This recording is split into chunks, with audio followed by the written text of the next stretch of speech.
Hello friends. Okay, हम लोगों ने अपने शुरू के 2 चैप्टर्स कंप्लीट कर लिए हैं।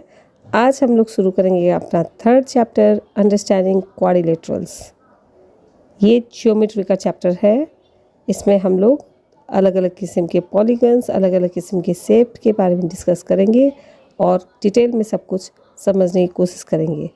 उसके बाद तो हमारा प्रैक्टिस सेट के क्वेश्चंस है ही, जिसमें हम लोग एसएफ के पिछले साल के क्वेश्चंस भी प्रैक्टिस करेंगे और बहुत सारे क्वेश्चंस प्रैक्टिस करेंगे, जिससे आप लोग की एमसीक्यू में और ओलंपियाड्स में बहुत बहुत हेल्प होने वाला है, राइट। इसमें हम लोग सबसे पहले कुछ टर्म्स को देख लेते हैं। पॉलीगन्स, पहला टर्म है हमारा polygons. What is a polygon? Well, polygon is a closed curve made up of 3 or more line segments. polygons क्या है? polygons एक closed curve है, closed shape है, जो 3 या 3 से ज़्यादा लाइन सेगमेंट से बनता है। 3 या 3 से ज़्यादा लाइन सेगमेंट से बनता है। 2 लाइन सेगमेंट से क्यों नहीं भाई? 2 लाइन सेगमेंट से कभी क्या हम लोग क्लोज से बना पाएंगे? देखो तो ज़रा, बना के देखो तो। आप लोग 2 लाइन ड्रॉ करो और किसी भी तरीके से क्या आप इसे क्लोज शेप दे पाओगे? एक बंद ऑब्जेक्ट का शेप दे पाओगे? आई गेस नहीं दे पाओगे, है ना। तो ये पॉलीगन में काउंट नहीं होता है। लेकिन 3 लाइंस को जब हम लोग ज्वाइन करते हैं तो हम लोग बिल्कुल एक क्लोज शेप बना सकते हैं, जो कि एक ट्रायंगल है, राइट। तो सबसे छोटा पॉलीगन क्या है? सबसे छोटा यानी कि सबसे कम साइडेड पॉलीगन कौन सा है? कम साइडेड पॉलीगन यानी 3 साइडेड पॉलीगन होता है, जो कि एक ट्रायंगल होता है। ओके, अब यहाँ पे कुछ ऑब्जेक्ट्स देखो, यहाँ पे कुछ फिगर्स है। ओके, ठीक है। इसमें देखो, ये 3 फिगर है, ये तीनों की तीनों इसमें लाइंस यूज़ किए गए हैं। इसमें देखो 1 2 3 4 लाइन से बना हुआ है, ये 3 लाइन से बना हुआ है, ये 1 2 3 4 5 6 लाइन से बना हुआ है। ये सारे के सारे लाइन सेगमेंट से बने हुए हैं और क्लोज शेप है, यानी कि इन्हें हम लोग पॉलीगन्स कह सकते हैं। तो अब क्या ये क्या पॉलीगन है? ये तो एक सर्कल है ना। ये सर्कल है, राइट। और ये एक ओवल टाइप का या क्या यू टाइप का कोई ऑब्जेक्ट है, राइट। तो क्या इन्हें हम लोग पॉलीगन्स कह सकते हैं? ये तो क्लोज है, दोनों ही क्लोज है। ये देखो, ये अंदर से इस तरह से बंद है, ये भी इस तरीके से ये बंद है। ये तो पूरा ही ऐसे बंद है, सर्कल जो है ऐसे बंद है, और ये जो है ये अंदर से पाइप की तरह ये हो रखा है, ये अंदर से बंद है ना। क्या इन्हें हम लोग पॉलीगन्स कह सकते हैं? तो they are closed curves but they are not polygons. क्यों? पॉलीगन्स में लाइन सेगमेंट्स होने चाहिए, ना कि ऐसे कर्व्स, ना कि ऐसे कर्व्स। ओके, नेक्स्ट टॉपिक हमारा है क्लासिफिकेशन ऑफ पॉलीगन्स। तो कुछ शेप्स यहाँ पे हैं, ये देखो, यहाँ पे कुछ शेप्स हैं। इसमें नंबर ऑफ वर्टिसेस कितने हैं, कितने साइड्स है इसमें? वर्टिसेस यानी कि ये कोने, ये जो कोने होते हैं ना, इन कोनों को हम लोग वर्टिसेस बोलते हैं, ठीक है, ठीक है। तो नंबर ऑफ वर्टिसेस कितने हैं इसमें? इसमें देखो 1 2 एंड 3। नंबर ऑफ वर्टिसेस कितने हैं? 3, यानी कि नंबर ऑफ साइड्स भी 3 ही होंगे, ठीक है। ऐसे शेप को हम लोग क्या बोलेंगे? ऐसे शेप को हम लोग बोलेंगे ट्रायंगल। नेक्स्ट हम लोग देख लेते हैं ये देखो, इसमें कितने वर्टिसेस हैं? 1 2 3 4। और ऐसे शेप को हम लोग क्या बोलेंगे? क्योंकि इसमें वर्टिसेस 4 है और लाइंस भी 4 हैं, साइड्स भी 4 है, तो ऐसे शेप को हम लोग क्या बोलेंगे? Quadrilaterals, correct. नेक्स्ट है ये, जिसमें कि 5 वर्टिसेस हैं, 5 साइड्स हैं, इसे हम लोग क्या बोलेंगे? पेंटागन। नेक्स्ट है, इसमें कितने वर्टिसेस हैं? 1 2 3 4 5 6। साइड्स कितने हैं? 6, तो इसे हम लोग क्या बोलेंगे? Hexagon.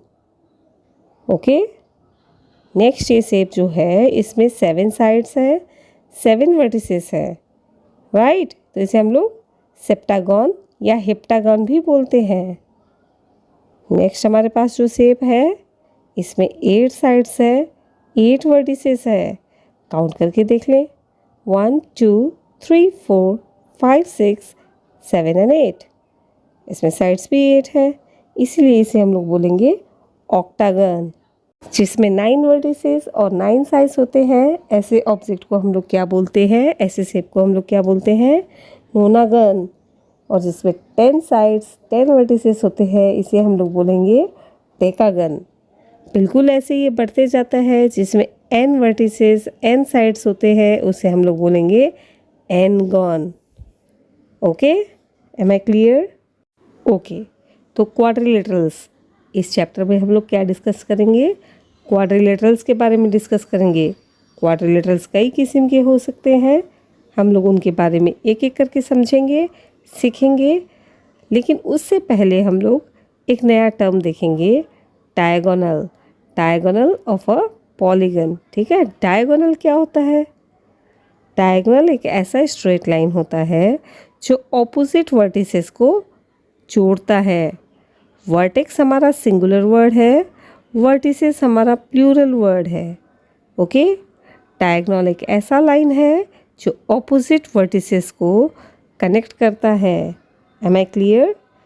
So what is a diagonal? A diagonal is a line segment joining two non-adjacent or opposite vertices of a polygon.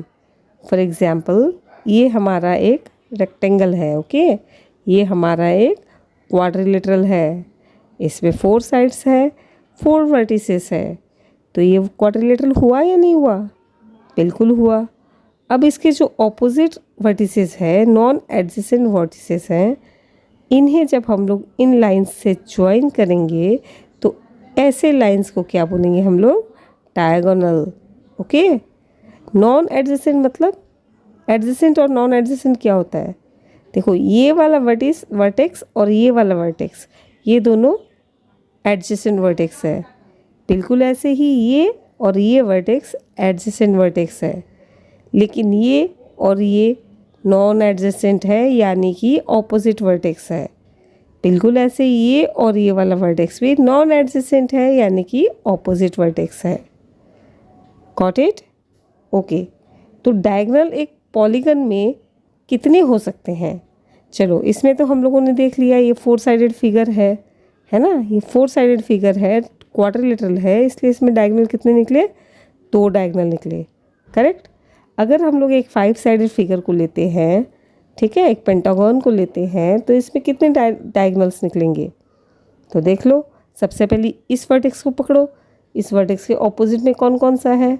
ये देखो, ये और ये दोनों तो एडजेसेंट वर्टेक्स है ना, ये दोनों एडजेसेंट इस वर्टेक्स है, ये दोनों इसके साथ जुड़े हुए हैं। ऑपोजिट कौन कौन से हैं? ये वाले। तो इन दोनों को जब हम लोग लाइन से कनेक्ट करेंगे तो ये डायगोनल्स होगा। बिल्कुल ऐसे। अब इस वर्टेक्स से हमें डायगोनल ड्रॉ करना है, तो कौन कौन सा डायगोनल बनेगा? ये वाला और ये वाला, राइट। बिल्कुल ऐसे ही अब हम लोग को इससे करना है, तो ये एक लाइन तो ऑलरेडी जुड़ा हुआ है, दूसरा लाइन कौन सा जुड़ेगा? ये वाला। करेक्ट, ठीक है। अब इससे तो ऑलरेडी दोनों जुड़ गए हैं, इससे भी ऑलरेडी दोनों जुड़ गए हैं, तो टोटल कितने डायगोनल्स हमारे बने? 1 2 3 4 एंड 5, राइट। तो एक पेंटागन में हमें कितने डायगोनल्स मिले? 5 डायगोनल्स। करेक्ट। इन डायगोनल्स को हम लोग नेमिंग भी कर सकते हैं। इस केस में हम लोग क्या लिखेंगे? PD and AC are the diagonals of this quadrilateral. Correct. और इस केस में क्या हो जाएगा? इस केस में हम लोग क्या लिखेंगे? AC, AD, BE, BD and EC are the diagonals of this pentagon. Correct, ठीक है। तो नंबर ऑफ डायगोनल्स क्या होता है? इससे हमें क्या पता चला कि हम लोग नंबर ऑफ डायगोनल्स क्या किसी भी पेंटागन के लिए या किसी भी पॉलीगन के लिए निकाल सकते हैं? चलो ट्राई कर लेते हैं। तो number of diagonals of n sided polygon क्या होगा? ठीक है, इस केस में कितना हुआ? इस केस में साइड्स कितने हैं? 4 साइड्स हैं, तो हमें नंबर ऑफ डायगोनल्स कितने मिले? 4 हमारे साइड्स है और हमें डायगोनल्स कितने मिले? 2 मिले। इस केस में कितने हैं, 5 हमारे साइड्स हैं और 5 ही हमें डायगोनल्स मिले। तो इससे हमें क्या पता चला, इससे हमें ये पता चला कि हर पॉलीगन के नंबर ऑफ डायगोनल्स अलग हो सकते हैं। इस क्वाड्रिलेटरल में हमें 2 डायगोनल्स मिले, लेकिन पेंटागन के केस में हमें 5 डायगोनल्स मिले। बिल्कुल ऐसे ही हेक्सागन, हेप्टागन और ऑक्टागन में अलग अलग मिल सकते हैं। तो कितने मिलेंगे? तो इसके लिए हमारे पास एक फॉर्मूला है जो हमें बताता है कि नंबर ऑफ डायगोनल्स कितने होंगे। इस फॉर्मूला के अनुसार number of diagonals of n sided polygon is equal to n-3 divide by 2। n क्या है? n है नंबर ऑफ साइड्स, राइट। तो बिल्कुल ऐसे ही इस केस में हम लोग पेंटागन के केस में देख लेते हैं। n क्या है अपना? 5 है। 5 माइनस 3 डिवाइड बाई 2, राइट। तो 5 माइनस 3 कितना होता है? 2 होता है। 2 और 2 कट जाते हैं और सिर्फ 5 हमारा आंसर रहता है, जो कि हमें बताता है कि नंबर ऑफ साइड्स अगर 5 हो तो डायगोनल्स कितने होंगे? 5 ही होंगे। बिल्कुल ऐसे ही अगर नंबर ऑफ साइड्स 8 हो तो कितने होंगे? तो 8 माइनस 3 डिवाइड बाई 2, ये हमारा फॉर्मूला बन जाता है, राइट। तो 2 से हम लोग 8 को काट सकते हैं, ये 4 टाइम्स जाएगा। 4 इंटू 5 इज़ 20, राइट। तो 20 डायगोनल्स हमें मिलेंगे भाई। अगर हम लोग का 8 साइडेड फिगर है तो हमें डायगोनल्स कितने मिलेंगे? 20। Got it? ओके। अब एक चीज़ और यहाँ पे हमें देखनी है, sum of the angles of n sided polygon कितना होता है। कोई एक पॉलीगन के अंदर के एंगल्स का सम कितना होता है हमें ऑलरेडी पता है। अगर हमारा शेप ट्रायंगल है तो ट्रायंगल के सम ऑफ द एंगल्स कितने होते हैं? 180 डिग्री, राइट। अगर एक ट्रायंगल है तो इसके अंदर के 3 एंगल्स को अगर हम लोग जोड़ेंगे तो उसका सम कितना होगा? 180 डिग्री। बिल्कुल इसी तरह अगर वो क्वाड्रिलेटरल है तो उसके सम ऑफ द एंगल्स कितने होंगे? 360 डिग्री, राइट। तो पेंटागन के केस में भाई कितने होंगे?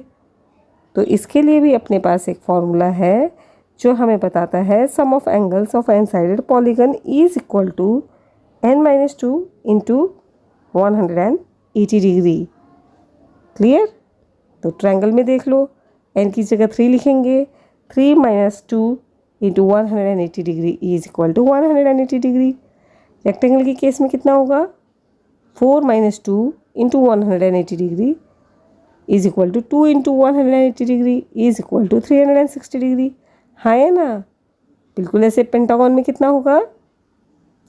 5 माइनस 2 हो जाता है 3 इंटू 180 इज 540 डिग्री। बिल्कुल ऐसे ही ऑक्टागन के केस में क्या होगा? अगर ऑक्टागन हमारा पॉलीगन है तो उसके सम ऑफ एंगल्स कितने होंगे? 8 माइनस 2 कितना होता है? 6 होता है। 6 इंटू 180 डिग्री इज 1080 डिग्री। तो अगर ऑक्टागन है तो उसके अंदर के सारे एंगल्स का सम कितना होगा? 1080 डिग्री, 1080 डिग्री। ओके।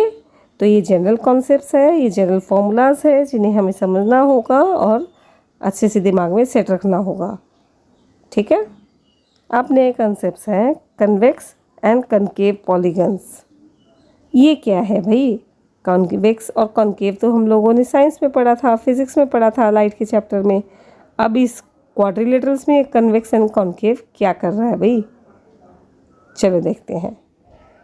वेल, इस टॉपिक पर बच्चे अक्सर कंफ्यूज रहते हैं और मिस्टेक्स करते हैं, तो हम लोग डिटेल में इसे समझने की कोशिश करेंगे कि कन्वेक्स और कनकेव पॉलीगन में एक्चुअल में क्या डिफरेंस है, ताकि मिस्टेक्स हम लोग ना करें। ओके।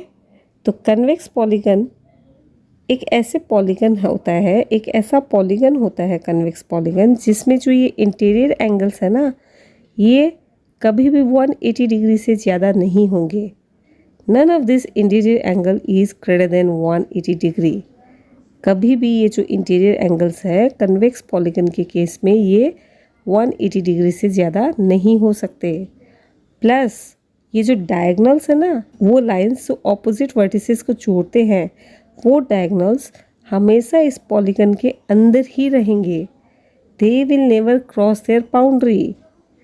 ये डायगोनल्स कभी भी बाउंड्री से बाहर नहीं आएंगे। ओके, सरल भाषा में बोलें तो ये ऐसे शेप्स हैं जिसका मुंह अंदर की तरह घुसा हुआ नहीं रहता है। हम लोगों ने देखा है ना कन्वेक्स लेंस और कनकेव लेंस में, हम लोगों ने क्या देखा है, कन्वेक्स लेंस कैसा होता है, ऐसा होता है, राइट। ये बाहर से बल्ज किया हुआ रहता है, ये जो बीच का पार्ट है इसका बल्ज किया हुआ रहता है। बिल्कुल ऐसा ही शेप कन्वेक्स पॉलीगन का भी होता है। ये चारों तरफ से बल्ज किया हुआ जैसा रहता है, अंदर की तरफ दबा हुआ नहीं रहता है। ओके, बिल्कुल ऐसे ही कनकेव पॉलीगन्स ऐसे पॉलीगन हैं जिसमें एटलीस्ट वन एंगल, कोई भी एक एंगल ये हमेशा 180 डिग्री से ज़्यादा होना ही पड़ेगा। ठीक है, ये कोई एक एंगल 180 डिग्री से ज़्यादा होगा। ओके, पहला तो बात ये हो गई। दूसरी बात क्या होगी, ये जो डायगोनल्स हम लोग कनेक्ट करेंगे ना ऐसे पॉलीगन में, ऐसे पॉलीगन में जब हम लोग डायगोनल कनेक्ट करेंगे तो एटलीस्ट वन डायगोनल वो क्या होगा, वो पॉलीगन के बाहर जाके जुड़ेगा, अंदर नहीं रहेगा, बाहर जाके जुड़ेगा। जैसे इसी शेप में देख लो आप लोग, ये कितने साइडेड शेप है, 1 2 3 4 5 साइडेड शेप है, राइट। यानी कि ये एक पेंटागन है, करेक्ट। पेंटागन में कितने डायगोनल्स होते हैं, 5 डायगोनल्स होते हैं। चलो इसमें हम लोग जोड़ने की कोशिश करते हैं। ये ऑपोजिट वर्टिसेस से जुड़ेगा, A B C D E, ठीक है। एक इसके किससे जुड़ेगा, ए जुड़ेगा डी और सी से, राइट। पी किस से जुड़ेगा, पी जुड़ेगा डी और ई से, करेक्ट। सी किस से जुड़ेगा, तो ध्यान से देखो तो यहाँ पता चलता है सी का ऑपोजिट वर्टेक्स क्या है। सी का ऑपोजिट वर्टेक्स है या तो ए या ई, राइट। बी और डी तो दोनों एडजेसेंट वर्टेक्स है, ठीक है। तो ए के साथ तो ऑलरेडी जुड़ चुका है, ई के साथ जोड़ देते हैं।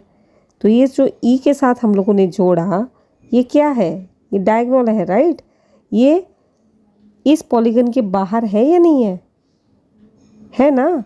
यानी कि ये कनकेव पॉलीगन है। अगर डायगोनल पॉलीगन के बाहर जाके कनेक्ट होता है तो वो कनकेव पॉलीगन होता है। Okay, plus concave polygon, concave lens का शेप हमें पता है ना कैसा होता है। कनकेव लेंस का शेप ऐसा होता है, राइट। एक तरफ से अंदर की तरफ घुसा हुआ है ना, कहीं बीच से अंदर की तरफ घुसा हुआ।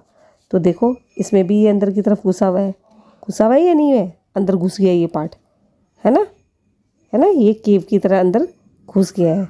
तो ये क्या हुआ, ये अपना कनकेव पॉलीगन हुआ।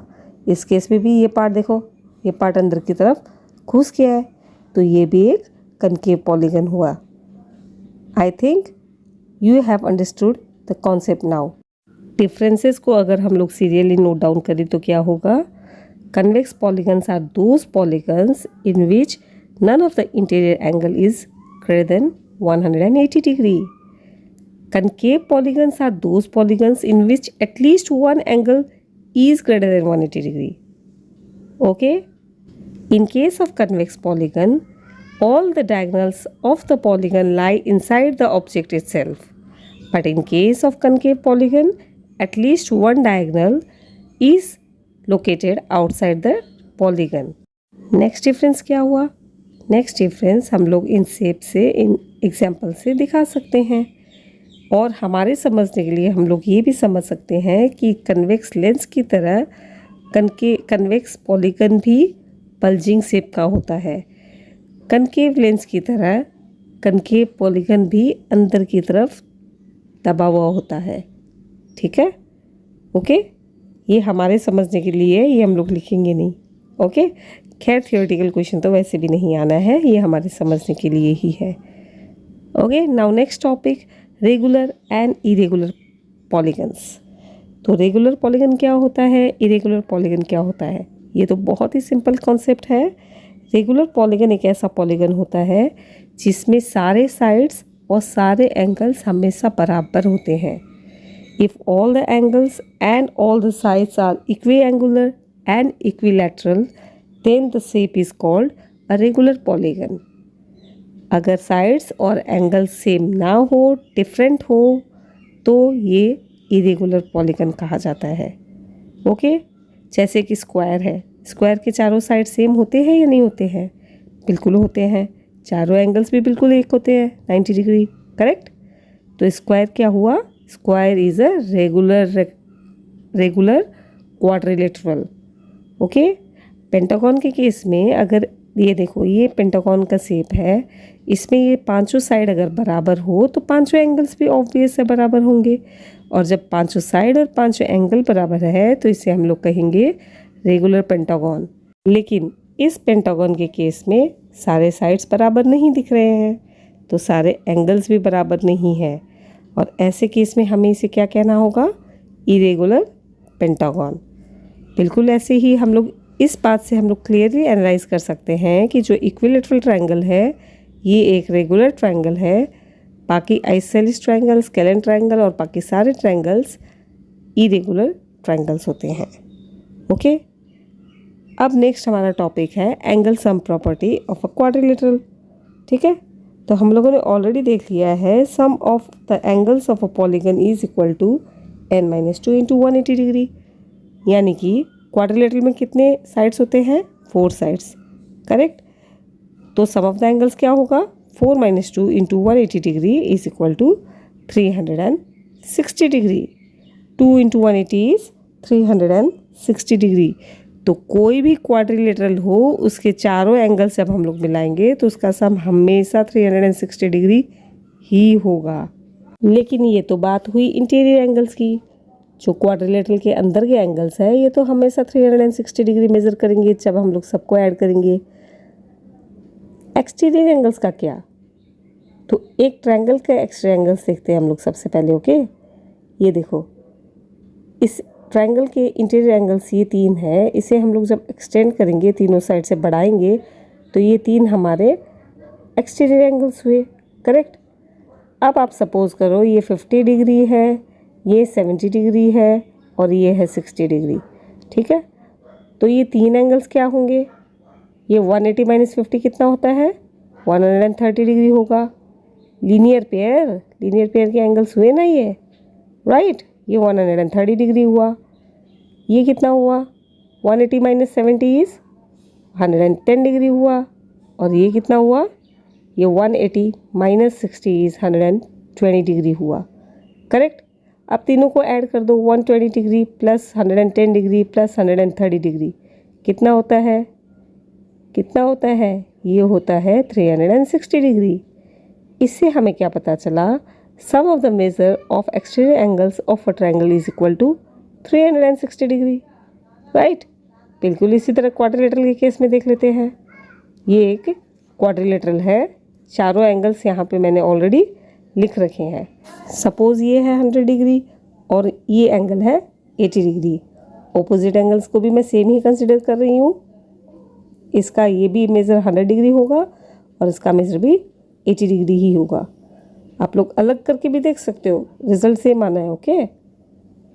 इन एक्सटीरियर एंगल्स को एक्सटेंड कर देते हैं. इनके एक्सटीरियर एंगल्स हम लोग एक्सटेंड कर देते हैं. लाइंस को हम लोग एक्सटेंड कर देते हैं. करेक्ट. तो हमें क्या मिला?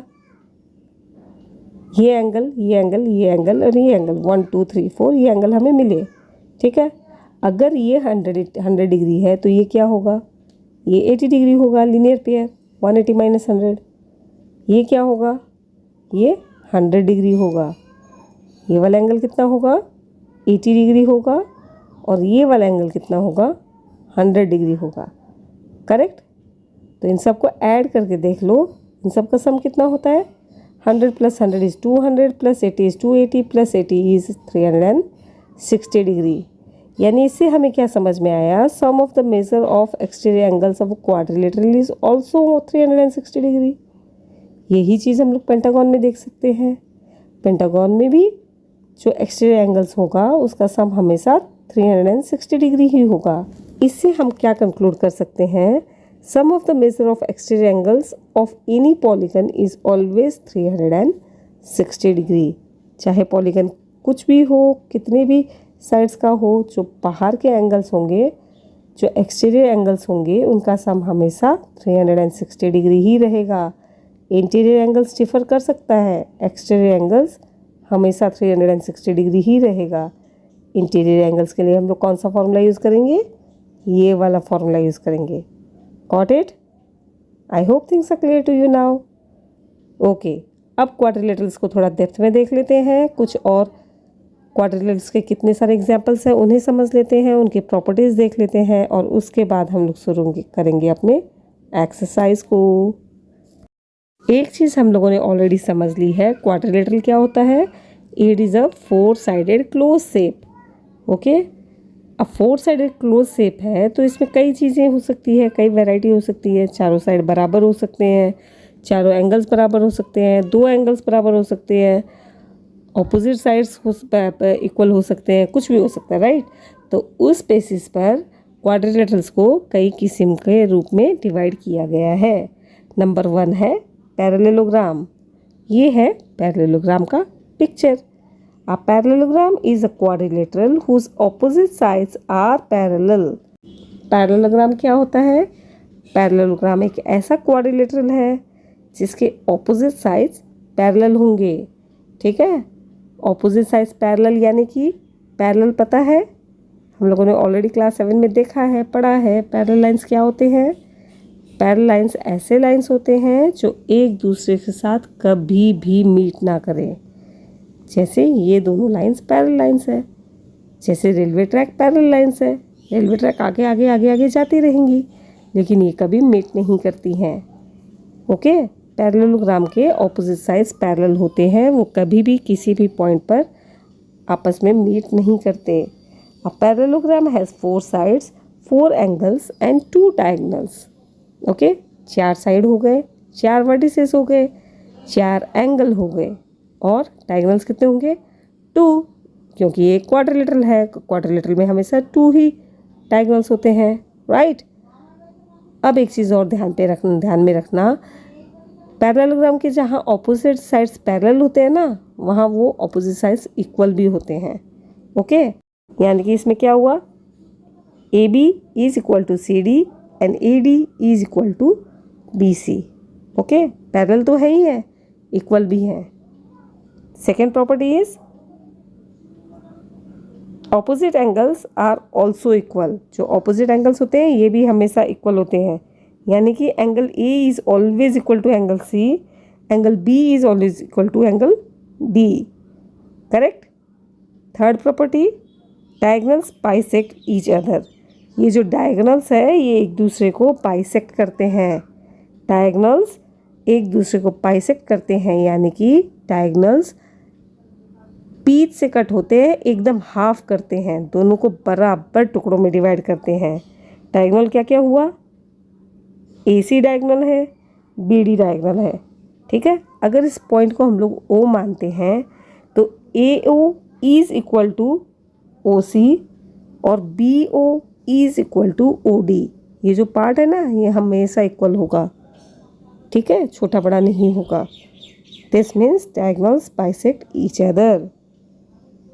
Next and last property is adjacent angles are supplementary. यानी कि जो एडजेसेंट एंगल्स है, एडजेसेंट एंगल्स कौन से हुए? A और D एडजेसेंट एंगल है, A और B भी एडजेसेंट एंगल है, B और A एडजेसेंट एंगल है, B और C एडजेसेंट एंगल है ना। तो एडजेसेंट एंगल्स आर सप्लीमेंट्री, यानी कि दोनों का अगर हम लोग देखें ना, जैसे angle A plus angle B का वैल्यू कितना होता है? 180 डिग्री होगा। Angle B plus angle C का वैल्यू भी 180 डिग्री होगा। Angle C plus angle D का वैल्यू भी 180 डिग्री होगा और angle A plus angle D का वैल्यू भी 180 डिग्री ही होगा। Okay, now let us see our next type of quadrilateral which is a rectangle. Okay, rectangle तो हम लोगों ने बचपन से देखा है, बचपन से सुना है, बचपन से इसके बारे में थोड़ा थोड़ा पढ़ते रहे हैं। What is a rectangle? A rectangle is a parallelogram in which each angle is a right angle। यानी कि ये एक पैरेललोग्राम ही है, ठीक है। तो पैरेललोग्राम के जो प्रॉपर्टीज़ है ना वो सारी की सारी रेक्टेंगल में अपने आप ऑटोमेटिक आ गई। प्लस इसमें एक और प्रॉपर्टी क्या हुई, इसके सारे के सारे एंगल्स 90 डिग्री होते हैं हमेशा। इसमें कोई ऑप्शन ही नहीं है, कोई दूसरा मेज़र हो ही नहीं सकता, 90 डिग्री ही होगा। बाकी जितने भी प्रॉपर्टीज़ पैरेललोग्राम के हैं वो सारे के सारे रेक्टेंगल को बोनस में मिल चुके हैं। इससे हमें क्या समझ में आया, the opposite sides of a rectangle are also equal and parallel. Okay, और क्योंकि सारे के सारे एंगल 90 डिग्री है, यानी कि angle A is equal to angle B is equal to angle C is equal to angle D is equal to 90 degree. अब ऐसे केस में डायगोनल्स भी इक्वल है, डायगोनल्स आर ऑलवेज इक्वल। ठीक है, A C is equal to B D, ये बराबर shape है, इससे छोटा बड़ा होने का चांस ही नहीं है। फिगर देखने से भी हमें पता चल रहा है। तो जो डायगोनल्स होंगे ये दोनों भी इक्वल होंगे, A C is equal to B D. अब जैसे पैरेललोग्राम के केस में डायगोनल्स बाइसेक्ट करते थे, इस केस में भी डायगोनल्स बाइसेक्ट करते हैं, यानी कि A O is equal to O C, P O is equal to O D. Okay okay, now next type of quadrilateral is square. Square क्या है, स्क्वायर एक किस्म का रेक्टेंगल ही है। जिस तरह रेक्टेंगल एक किस्म का पैरेललोग्राम था, पैरेललोग्राम एक किस्म का क्वाड्रिलेटरल था, बिल्कुल इसी तरह स्क्वायर क्या है, स्क्वायर एक किस्म का रेक्टेंगल है, यानी कि रेक्टेंगल के सारे प्रॉपर्टीज इसको बोनस में मिल गए। लेकिन इसके एक दो एक्स्ट्रा प्रॉपर्टीज़ भी है। वो क्या है, इसके एक्स्ट्रा प्रॉपर्टीज़ ये हुए कि जैसे रेक्टेंगल में ऑपोजिट साइड्स इक्वल थे, इसमें सारे के सारे साइड्स इक्वल है। A square is a rectangle whose all sides are equal and all angles measure 90 degree. Okay, और जैसे कि हम लोगों ने ऑलरेडी कुछ देर पहले देख लिया है, क्योंकि स्क्वायर के सारे साइड्स इक्वल हैं, सारे एंगल्स इक्वल हैं, तो इसे हम लोग equilateral and equi angular quadrilateral भी बोल सकते हैं, यानी कि ये एक रेगुलर क्वाड्रिलेटरल भी है। ओके, डायगोनल्स का क्या होगा, डायगोनल्स जो है ना स्क्वायर के, the diagonals of square are perpendicular bisectors of each other. ये जो डायगोनल्स है ना, ये परपेंडिकुलर बाइसेक्टर्स होंगे, यानी कि ये जिस एंगल में कट करेंगे ना, ये जो एंगल होगा ये 90 डिग्री होगा, ये बीच के जो एंगल होगा ये 90 डिग्री होगा, होना ही है, क्योंकि बिल्कुल रेक्टेंगल की तरह ही स्क्वायर्स के डायगोनल्स भी बाइसेक्ट करते हैं, है ना। तो अब अगर ये एंगल 90 डिग्री है ना, और ये लाइन इसको बाइसेक्ट कर रहा है, तो ये एंगल कितना हो गया, 45 डिग्री हो गया। इधर वाला भी एंगल 45 डिग्री हो गया। ये एक छोटा ट्रायंगल बन रहा है या नहीं बन रहा है, तो ये वाला एंगल कितना होगा, 90 डिग्री होगा ना। बिल्कुल ऐसे ही चारों केस में, चारों ट्रायंगल्स के ये जो एंगल्स हैं 90 डिग्री है, यानी कि ये जो डायगोनल्स एंगल्स बनाते हैं सेंटर में, ये 90 डिग्री होते हैं, और इसीलिए इन्हें हम लोग परपेंडिकुलर बाइसेक्टर्स बोलते हैं। I think I am clear to you. If there is any confusion please feel free to write in the comment section below. Next हमारे पास जो शेप है, जो टाइप है क्वाड्रिलेटरल का, वो है एक रोम्बस। ओके, अब रोम्बस क्या है, चलो, रोम्बस इज अ पैरेललोग्राम। अभी रेक्टेंगल और स्क्वायर नहीं है। ओके, ये एक पैरेललोग्राम है जिसमें सारे के सारे साइड्स इक्वल होते हैं। पहले पैरेललोग्राम में हम लोगों ने क्या देखा था, ऑपोजिट साइड्स इक्वल, राइट। इसमें क्या है, सारे के सारे साइड्स इक्वल है, यानी ये तो स्क्वायर की प्रॉपर्टी है। हाँ, बिल्कुल स्क्वायर की प्रॉपर्टी है, लेकिन हम लोग इसे स्क्वायर नहीं कह सकते, क्योंकि एंगल्स 90 डिग्री नहीं होते हैं। एंगल्स जो होते हैं ये 90 डिग्री नहीं होते हैं। Okay, that's why we are calling it as a parallelogram. A rhombus satisfies all the properties of a parallelogram. Okay, इसका मतलब ये हुआ कि जो भी पैरेललोग्राम के प्रॉपर्टीज़ है वो सारे के सारे रोम्बस में बोनस में मिल गए। और इंटरेस्टिंगली इसमें कुछ कुछ प्रॉपर्टीज स्क्वायर की भी है। इस केस में भी डायगोनल्स जो है वो एक दूसरे को बाइसेक्ट करेंगे। कहाँ पे करेंगे, राइट एंगल्स में करेंगे। यानी कि अगर ये हमारा रोम्बस है तो AO is equal to OC, BO is equal to OD, और ये जो एंगल्स है AOB E is equal to angle BOC, E is equal to angle COD, E is equal to angle DOA, E is equal to 90 degree. Clear. Next जो shape है हमारे पास वो है एक trapezium. Trapezium, okay, what is this now? ये क्या है? क्या ये रेक्टेंगल है, स्क्वायर है, रोम्बस है या पैरेललोग्राम है? सॉरी, ये कुछ भी नहीं है, ये क्वाड्रिलेटरल है। Okay, a trapezium is a quadrilateral in which a pair of opposite sides is parallel. Quadrilateral एक ऐसा क्वाड्रिलेटरल जिसमें सिर्फ एक पेयर ऑपोजिट साइड्स का एक पेयर ही पैरेलल होगा। पैरेललोग्राम में हम लोगों ने क्या देखा था? दोनों पेयर है ना, ये और ये पैरेलल है, ये और ये पैरेलल है, राइट। लेकिन इस केस में सिर्फ दो पेयर में से कोई एक पेयर ही पैरेलल होता है। अगर एक ही पेयर पैरेलल है तो वो एक ट्रापेजियम है, पैरेललोग्राम नहीं। ओके, अब इसमें एक और छोटा सा हेडिंग मैं लिखूंगी, आइसोसेलेस ट्रापेजियम। आइसोसेलेस ट्रापेजियम क्या होता है? तो आइसोसेलेस ट्रापेजियम एक ऐसा ट्रापेजियम है जिसमें दो साइड्स तो पैरेलल है ना, बाकी जो रिमेनिंग दो साइड्स है ना वो बराबर होंगे। Okay, an isosceles trapezium is one whose opposite sides are parallel and the other two sides are equal. दो साइड्स पैरेलल है, दो साइड्स क्या होंगे? इक्वल होंगे। ओके, इसीलिए आइसोसेलेस ट्रापेजियम के केस में हम लोग क्या कह सकते हैं? A B is parallel to C D and A D is equal to B C. Okay, और इसीलिए ये जो एंगल ए और एंगल बी है ना, ये हमेशा बराबर होगा, और एंगल सी और एंगल डी है ये भी हमेशा बराबर होगा, और डायगोनल ए सी और बी डी भी हमेशा बराबर होंगे। ओके, इसके बारे में अगर आपको और डिटेल में अंडरस्टैंडिंग चाहिए तो you should comment me in the comment section below and I will solve your doubts. Next, last but not the least, हमारे पास जो शेप है इसे हम लोग बोलेंगे kite. Okay, kite is also a quadrilateral, right. Kite तो हम सब ने देखा है, ये भी तो एक क्वाड्रिलेटरल है, 4 साइडेड शेप ही तो है ये, है ना। तो काइट के बारे में हम लोग क्या जानते हैं? अ quadrilateral having 2 pairs of equal adjacent sides is called a kite. Kite के केस में क्या होता है? ये जो एडजेसेंट साइड्स है ना, ऑपोजिट साइड्स नहीं, एडजेसेंट साइड्स, ये दोनों एडजेसेंट साइड्स इक्वल होंगे। ठीक है, ठीक है, ऑपोजिट साइड्स इक्वल नहीं है, एडजेसेंट साइड्स इक्वल है। एक वर्टेक्स से जो दो साइड्स निकलते हैं ये दोनों इक्वल होंगे। वर्टेक्स ए से दो साइड कौन से निकल रहे हैं? ए बी निकल रहे हैं, ए डी निकल रहे हैं, ये दोनों बराबर हैं। वर्टेक्स सी से कौन से दो साइड्स निकल रहे हैं? बी सी निकल रहे हैं, बी डी निकल रहे हैं, ये दोनों बराबर हैं। ओके, लेकिन वर्टेक्स बी से निकलने वाले साइड्स ए बी और बी सी बराबर नहीं होंगे। ठीक है, ठीक है, ओके, यानी कि काइट के केस में 2 पेयर्स ऑफ एडजेसेंट साइड्स ही इक्वल होंगे।